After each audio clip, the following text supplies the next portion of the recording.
In Florida, a young woman is hit by a train. But what looks like a suicide might be a killer covering his tracks.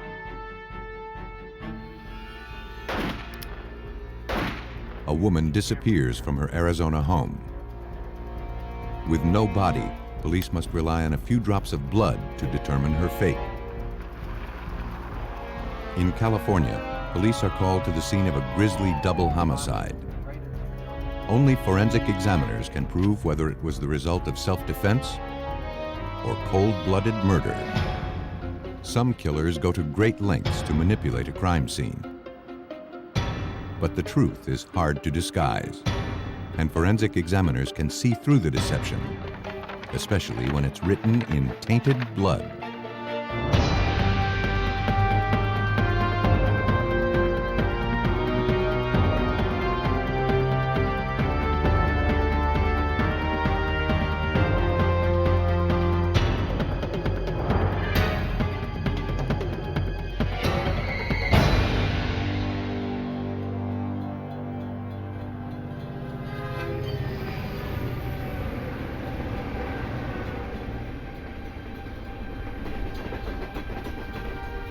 Around 4 a.m. on December 5, 1993, a freight train was passing through the small community of Crestview, Florida. On an isolated stretch, the engineer noticed something lying across the tracks up ahead. It looked like a human body. He frantically sounded the whistle and struggled to stop the train.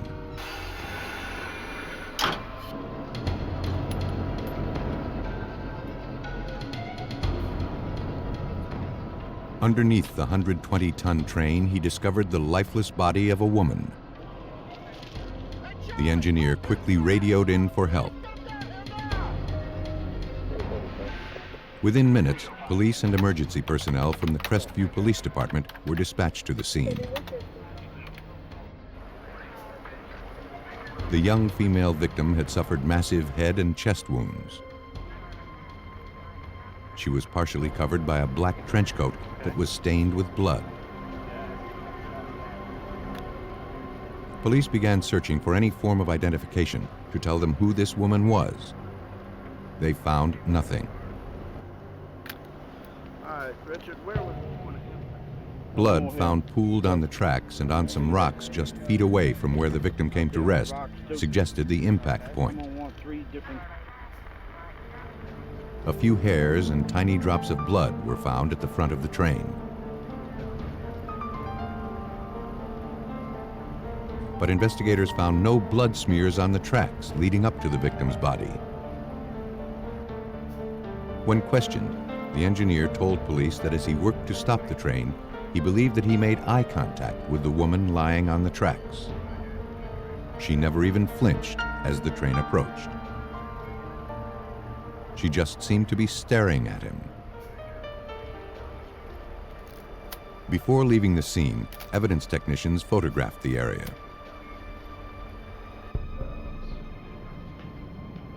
At autopsy, the medical examiner determined the cause of death to be severe trauma to the unidentified victim's head and chest. She had suffered multiple skull fractures and a broken rib. To the medical examiner, all of the injuries were consistent with having been caused by the train. With no obvious signs of foul play noted during autopsy, investigators began looking for other explanations behind the tragedy. For Chief Maxie Barrow, there seemed to be only one. We were thinking that it could possibly be a suicide. It could be somebody who was depressed and laid down on the railroad track and let a train run over them. To confirm their suspicions, investigators first had to identify the young woman.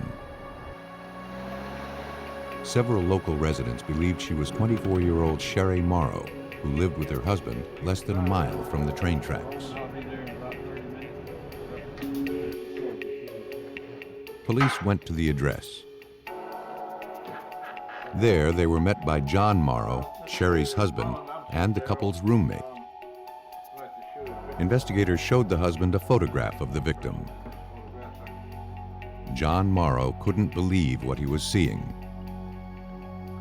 The woman lying dead on the railroad tracks was his wife, Sherry. Morrow said that he and Sherry fought the night before. She believed he was flirting with another woman who was at a party at the couple's house. She became enraged. John followed her outside, determined to convince her that she was mistaken. They walked up the street to a payphone. She was cold, so John gave her his trench coat. Despite his efforts, Sherry remained angry and seemed depressed. John returned home, believing the best thing he could do would be to leave her alone. He thought that Sherry called a friend to come pick her up.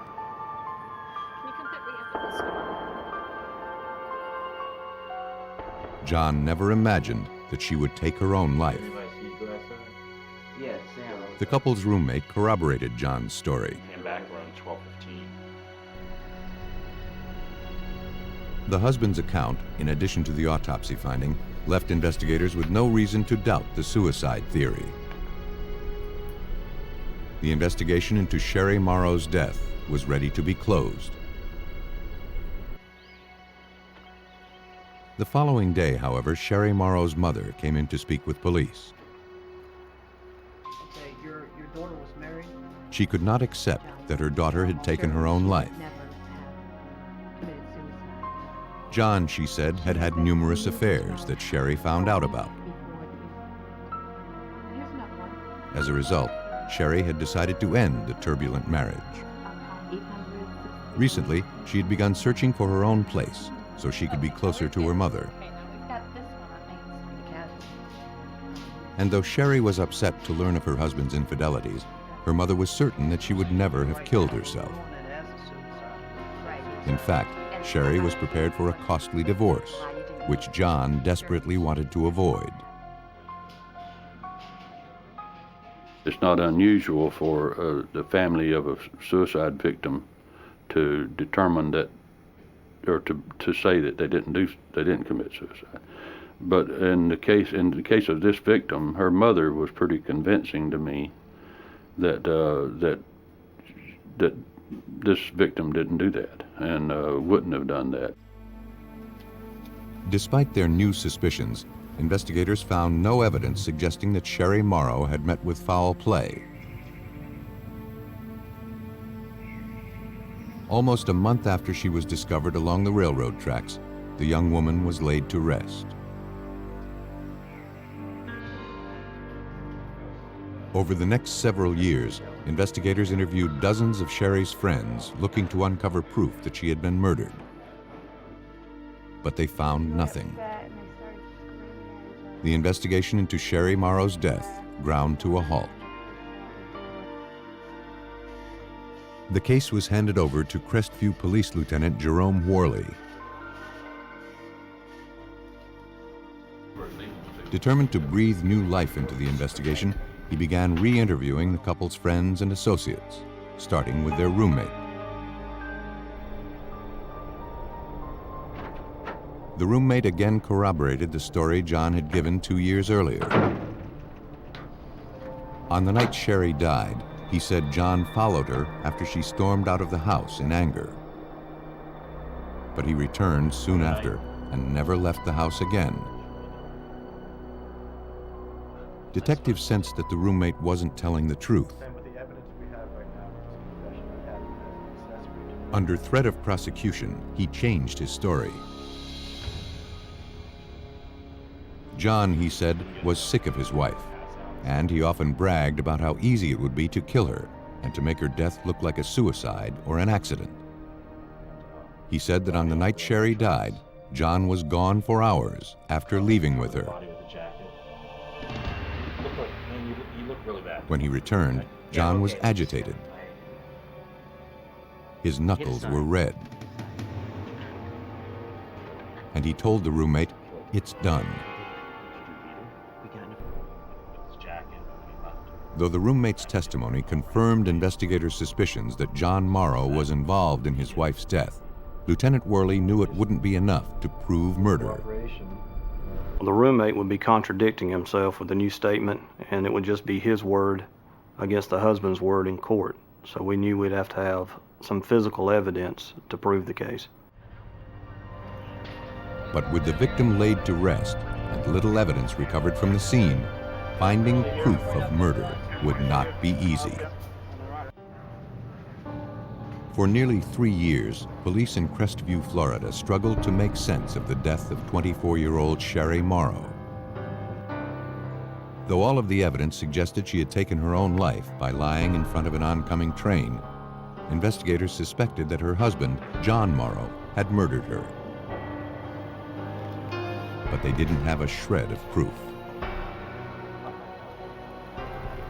Investigators forwarded what little evidence they had to the Florida Department of Law Enforcement Crime Lab in Pensacola. There, examiner Jan Johnson, an expert in bloodstain pattern interpretation, began examining photographs of the scene and the victim's clothes.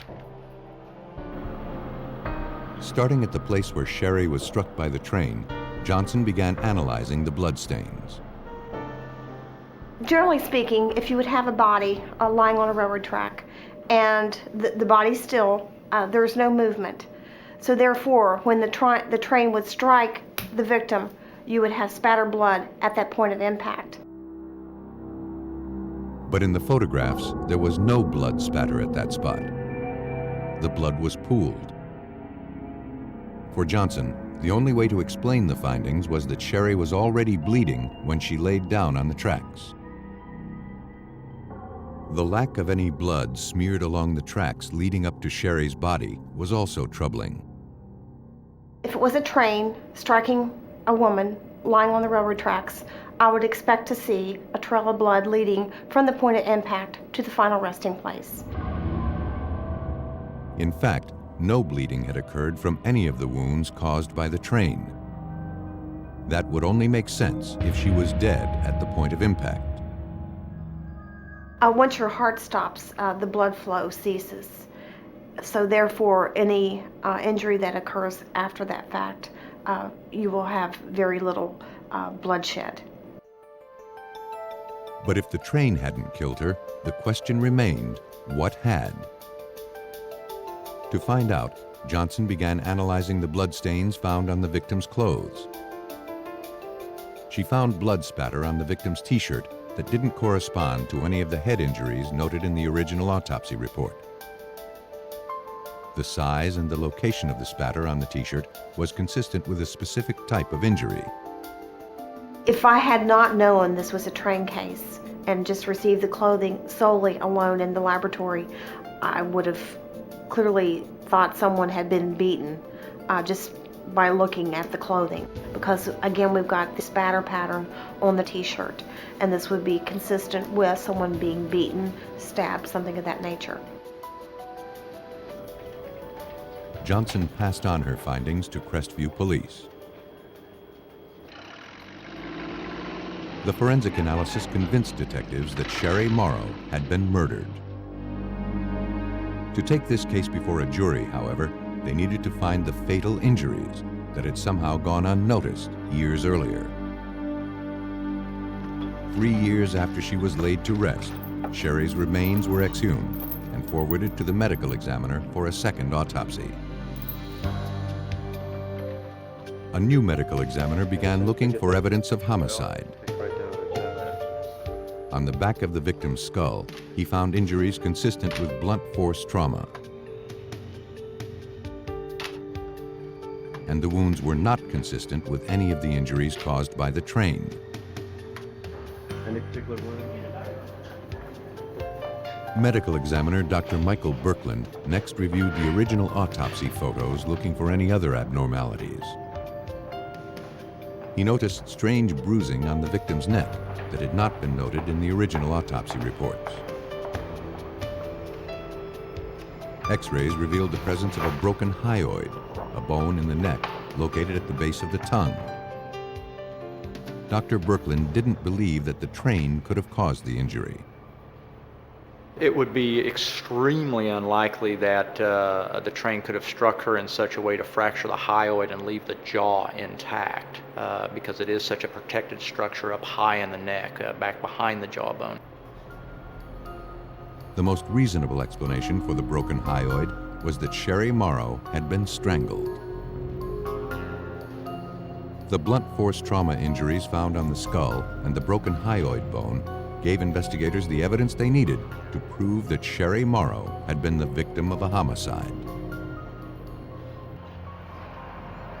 And though investigators suspected that her husband, John Morrow, had committed the murder, they needed to find a way to link him to the crime scene.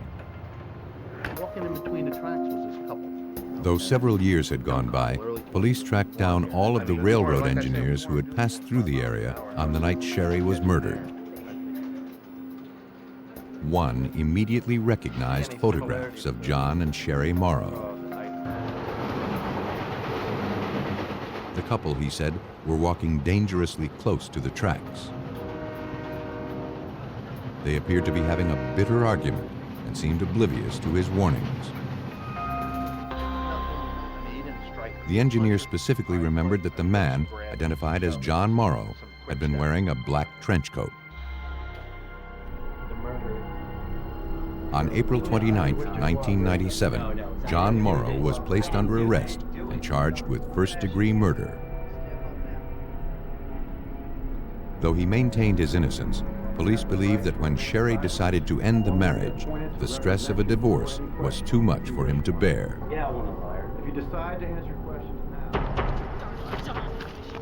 now. As the couple argued while walking along the railroad tracks, John grabbed a blunt instrument and struck Sherry in the back of the head. But when she failed to lose consciousness, he finished the job by beating and then strangling her, breaking her hyoid bone in the process. Then he laid her bleeding body on the tracks and covered her with the blood-spattered trench coat. Sherry likely died within a few minutes. A jury convicted John Morrow of murder and sentenced him to life in prison without parole. John Morrow tried to deceive investigators by disguising his victim's cause of death.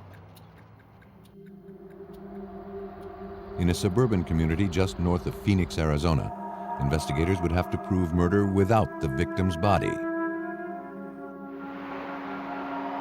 On the evening of June 4th, 1989, Maricopa County Sheriff's deputies were called to the home of Earl and Ruby Morris. The couple's daughter, Cindy, was concerned that something had happened to her 49-year-old mother, Ruby. The two had made plans to meet that day, but Ruby failed to show up. When Cindy stopped by to check on her, she found her parents' bedroom was unusually messy. This is all wrong. And as soon as I saw that, And she noticed that their .22 caliber handgun was missing. Did your mom or dad do any kind of recreational shooting? She said that her father, Earl, was currently in Los Angeles, California, but he would be back early the next day. But by the following morning, neither Ruby nor her husband, Earl, had returned home. Maricopa County Sheriff's Lieutenant Lee Luganbuehl was asked to look into the case. After reviewing the daughter's statements, he agreed to open a missing persons investigation. Well, the daughter, Cindy, is supposed to meet her for lunch that day, and she never showed up. And this was kind of unusual for Mom. Mom was a very prompt person, would always meet her appointments, and she was very neat around the house also. So there were some things that were out of place at the house that was just not like Ruby. Later that afternoon, the detective returned to the Morris residence to interview family members. When asked about her mother and father's relationship, Cindy told police that her parents' 30-year marriage had turned ugly in recent months. what is this, Earl? Earl had been caught having an affair. Business trip to Los Angeles. Upset and angry, Ruby began threatening to end the marriage and vowed to financially ruin her husband. Earl, a successful 49-year-old accountant, promised her that would never happen. But Cindy couldn't imagine that her father was capable of physical violence. As the questioning continued, Earl Morris returned from his trip.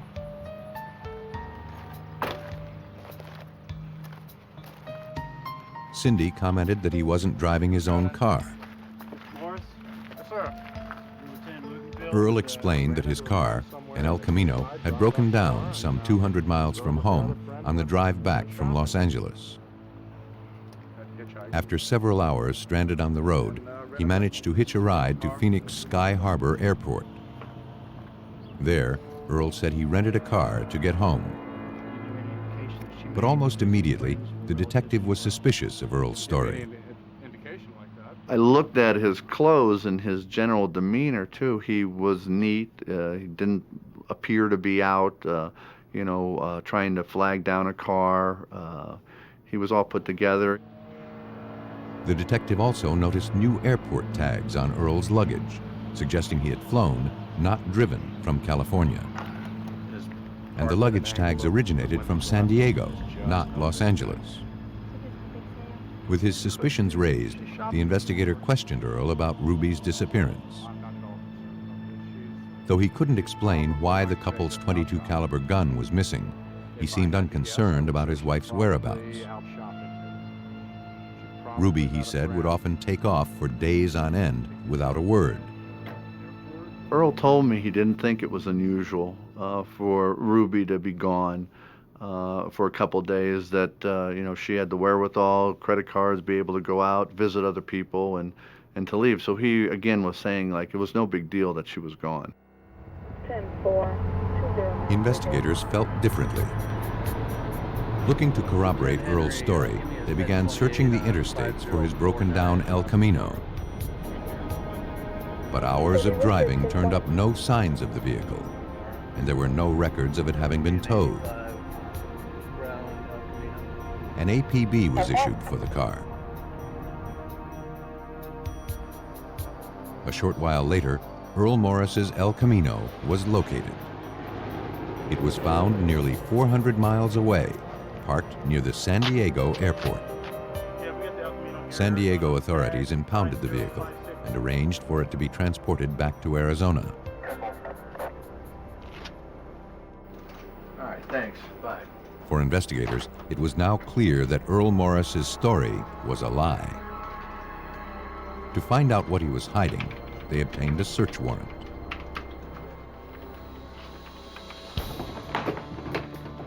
Later that evening, police returned to his residence. Having observed no obvious signs of foul play, investigators began scouring the bedroom for trace amounts of evidence. They discovered several bloodstains on the carpet near the bed.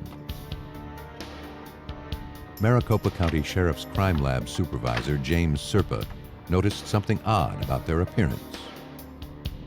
We saw visible signs that the carpet nap in the master suite had been disturbed in a circular pattern, which could indicate the use of a carpet cleaner. Technicians also found a fine mist of blood spatter on the headboard of the couple's bed. The evidence was collected and forwarded to the crime lab for analysis. For investigators, the discovery of so much blood was not encouraging. The amount of blood in the master suite was a significant amount of blood, and someone would have been at least direly wounded, if not deceased. Though investigators believed that someone was Ruby Morris, they soon learned that the blood recovered from the house was too degraded for a definitive DNA analysis. Technicians began scouring Earl Morris's vehicle for clues. The search revealed the presence of several large bloodstains on the passenger side carpet. The samples were collected and sent out for DNA testing. Though the analysis would take time, police speculated that Earl Morris had murdered his wife, then transported her body in his El Camino. And that meant Ruby's body could be anywhere between Phoenix and San Diego. As investigators began the daunting task of trying to pinpoint Ruby's remains, one of the couple's daughters came forward with information. Earl owned a boat, and he kept it docked in San Diego.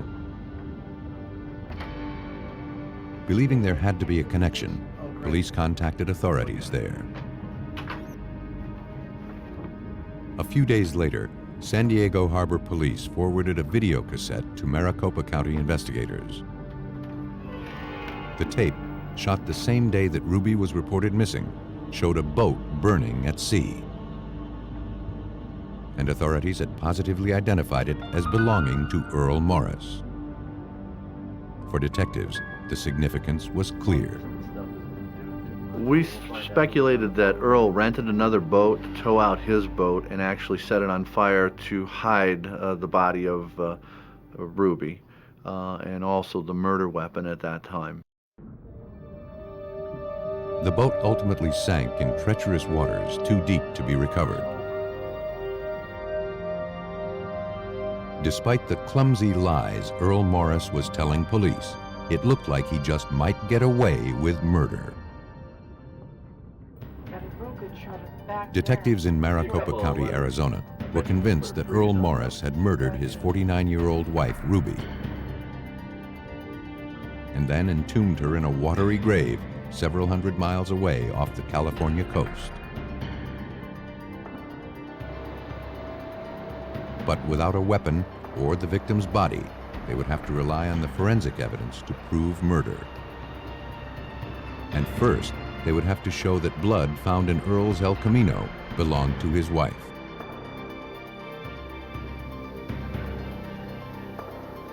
With no known samples from Ruby to compare to the evidence, examiners turned to a process called reverse paternity typing, which isolates strands of DNA that pass unchanged from mother to child. Maricopa County Sheriff's Crime Lab Supervisor James Serpa then compared the genetic profile of the samples collected from the El Camino to those generated from Ruby's two daughters and from her siblings. The blood stain on the carpet of the El Camino was the mother of Ruby's children and the sibling of Ruby's brother and sister. Though their case was largely circumstantial, investigators arrested Earl Morris and charged him with murder. Through his lawyer, Earl refused to make any statements. As the trial approached, investigators struggled to come up with more incriminating evidence against Earl Morris. But they found little else. Then, word came in that Earl Morris wanted to talk.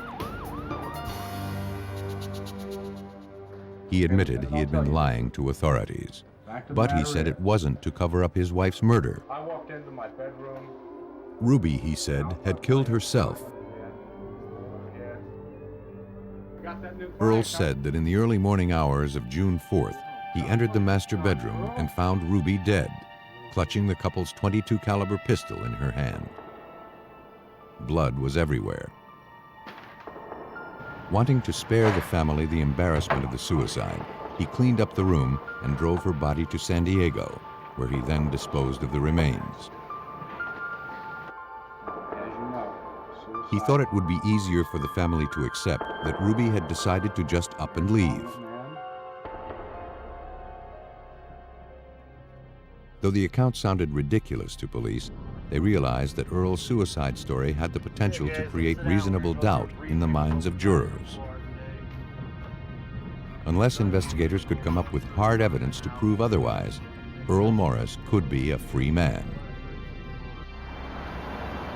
And without the ability to examine the victim's body, it would be difficult to disprove Earl's story. Lieutenant Commander Rod Englert, an expert in bloodstain pattern analysis, was brought in to assist in the investigation. Englert and Serpa began by re-examining the headboard collected from the couple's bedroom. When luminol was applied, Englert had no doubt that the blood spatter present, which appeared as fine mist, had resulted from a specific type of injury. Well, when there's crimes of violence, blood is categorized into three major categories. The low category, which is termed low velocity impact spatters, just drops of blood, smears of blood, transfer stains. The second category is from blunt trauma, which is termed medium velocity. And the third category, which we're dealing with in this particular case, is high velocity, which is a specific, easily identified pattern, which is atomization of blood. And that comes from gunshot.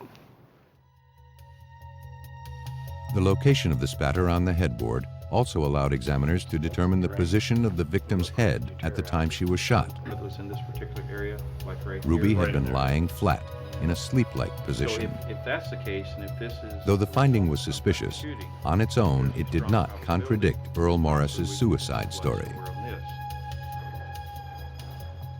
After thoroughly photographing the bloodstains, Englert began looking for any abnormalities in the patterns. Something immediately caught his attention. As you look at the headboard, a left to right direction, you have a pattern of blood going up that direction. You have another pattern of blood overlapping it and going in another direction. So you have there two conditions that don't occur at the same time. The bloodstain patterns indicated that Ruby had been shot at least twice. And if she had taken her own life, as Earl claimed, that would have been difficult to do. Well, first of all, Ruby Morris would have to been able to cock the hammer on the gun, which I'm told was a single action revolver 22. After a shot to the head, to a large source of blood, would have to be able to cock it again and possibly even a third time. And that's not likely. Investigators agreed. Based on the forensic analysis, there could be little doubt that Ruby Morris had been murdered. Police believe that to avoid the financial ruin from a divorce, Earl Morris chose to kill his wife. As Ruby lay sleeping in the couple's bed, he pulled out the .22 caliber pistol and shot her several times in the head.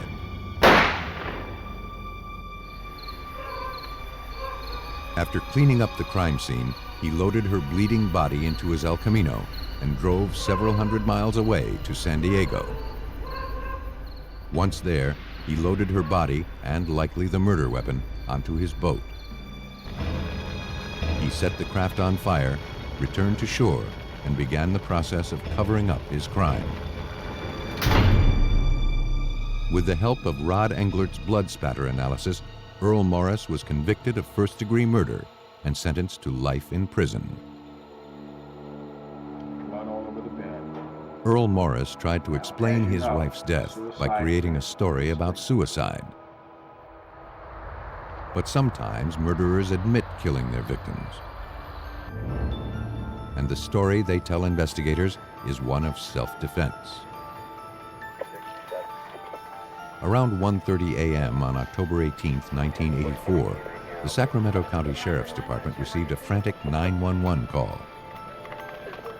24-year-old Brett Harris said that his mother, Barbara, had been murdered. His stepfather, Bob Giesler, was also dead. Distraught, Brett was threatening to take his own life. Sacramento County Sheriff's deputies raced to the scene. As they approached the house, they made a bizarre discovery. A man, identified as Brett Harris, was hiding in a tree. After talking him down, one of the officers made his way into the residence. Come on over here. Come on out. In the master bedroom, he discovered a gruesome scene. A woman lay dead on the mattress. And on the floor nearby was another lifeless body. Officers from the Sacramento County Sheriff's Department were dispatched to the home of 52-year-old Bob Giesler and his 55-year-old wife, Barbara. The couple had been brutally murdered. Investigators questioned Barbara's son, Brett Harris, who had called 911. After some time, he was able to recount what had happened. Brett said that around 1:30 a.m., he heard a commotion and then a scream coming from his parents' bedroom. When he entered their room, he saw his stepfather standing above his lifeless mother. He saw an axe handle lying on the floor. As he went to grab it, his stepfather then attacked him with a box cutter. Brett said he managed to overpower him, and in self-defense, he beat his stepfather to death. The young man was transported to the police station. Evidence technicians made their way into the bedroom.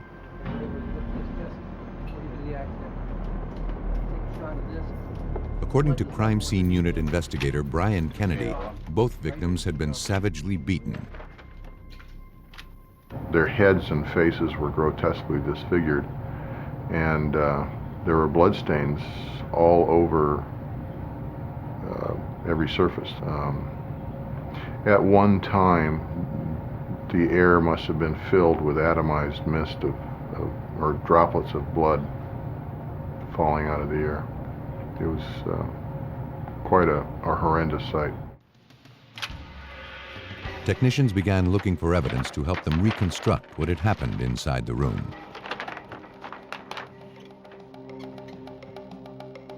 In addition to the axe handle, investigators also recovered a blood-stained box cutter found resting on Bob Giesler's chest.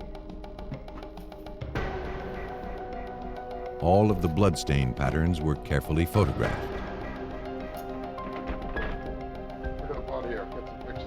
As the search of the house continued, officers followed a trail of bloody shoe prints that led from the bedroom to the kitchen. The trail stopped in front of an opened utility drawer.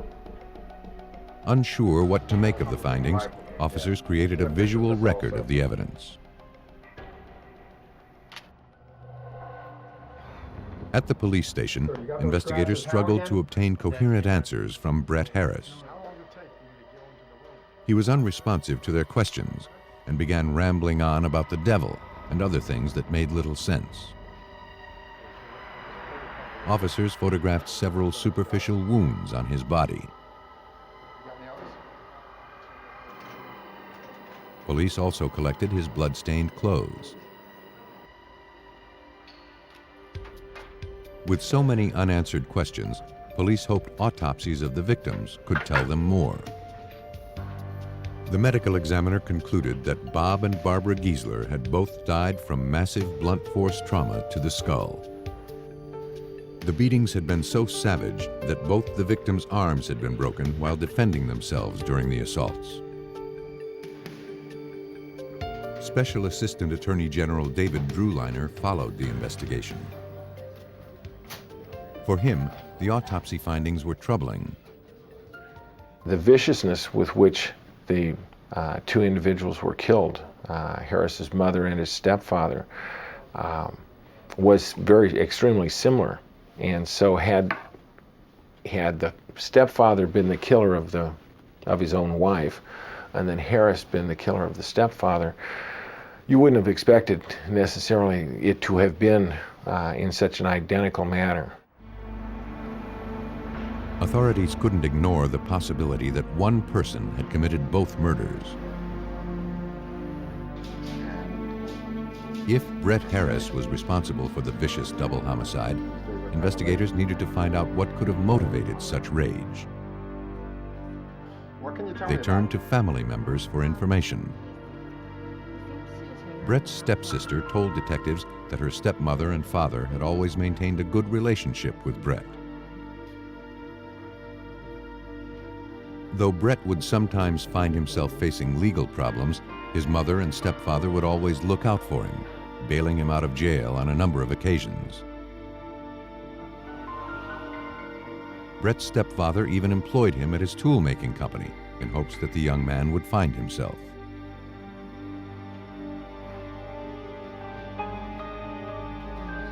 Though Brett suffered from a psychiatric condition, his stepsister said that he had made progress in recent months, and with the help of medications, his prospects for the future were promising. She added that Bob and Barbara's relationship was strong, and she could not imagine that her father would ever hurt her stepmother.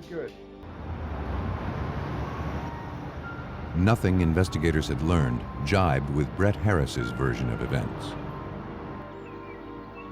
Believing the 24-year-old was hiding something, they turned to examiners at the Sacramento County Sheriff's Crime Lab for answers. There, examiner Brian Kennedy looked to the blood evidence to help him reconstruct the crime. This was an interesting case where we had 3 people in a house where only one person came out alive, and he had a story. The story was not completely and totally impossible.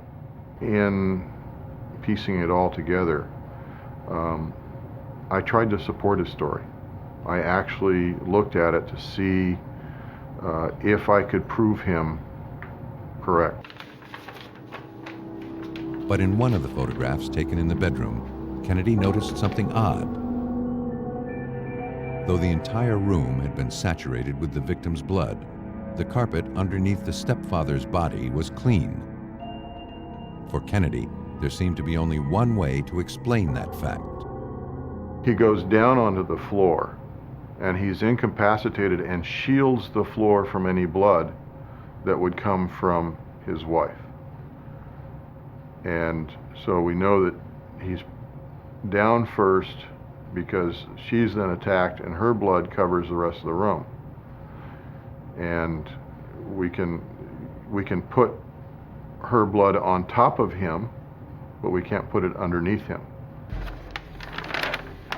The finding contradicted Brett's story that his mother had already been bludgeoned and was bleeding by the time he entered the room. With the evidence now pointing to Brett Harris as his mother's killer, Kennedy began analyzing bloodstains on his clothing for proof. But serological tests showed that all the blood on his clothes had originated from the stepfather. Kennedy now wondered if it was possible for Brett to have bludgeoned his mother while avoiding getting her blood on him. To find out, he devised a blood spatter experiment. Simulating the assailant's position, he began striking sponges soaked with blood with a wooden instrument, looking to see how the resulting blood spatter would stain his clothing. The result surprised him. The first couple blows, I actually turned my head to the side so I wouldn't get a full face of spatter. And I found out I wasn't getting anything. I just started relaxing and letting it go. I started beating it even harder, and it was all going out to the sides. Very little was coming back at me, if any. Kennedy had successfully demonstrated that Barbara's assailant could have avoided being spattered by her blood.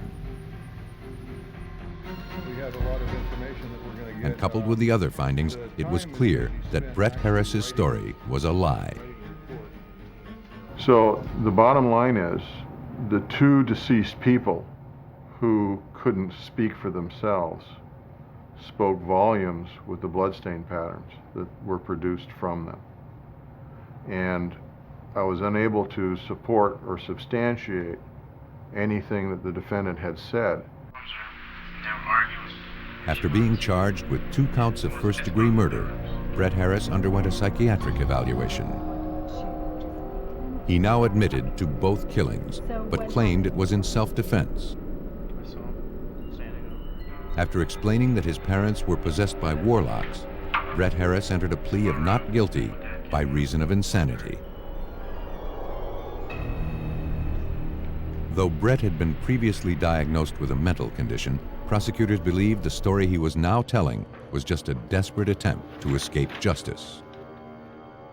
He wasn't insane, and by that I mean, did he know what he was doing? Did he know that he actually was killing human beings? And did he know that it was wrong? And there was no doubt as to the answer to those questions was yes and yes. He knew it was wrong, otherwise why did he call 911 immediately after it? He knew it was a crime. But to win a murder conviction, authorities needed to find physical proof that the cold-blooded murders were not the result of an insane mind. Forensic examiners in Sacramento, California, had proven that 24-year-old Brett Harris had brutally bludgeoned his mother and stepfather to death. After being charged with 2 counts of first-degree murder, the suspect told psychiatrists that warlocks possessed both Bob and Barbara Giesler, and he killed the couple in self-defense. Brett Harris entered a plea of not guilty by reason of insanity. To prove that he was lying in order to avoid the death penalty, authorities turned once again to the forensic evidence.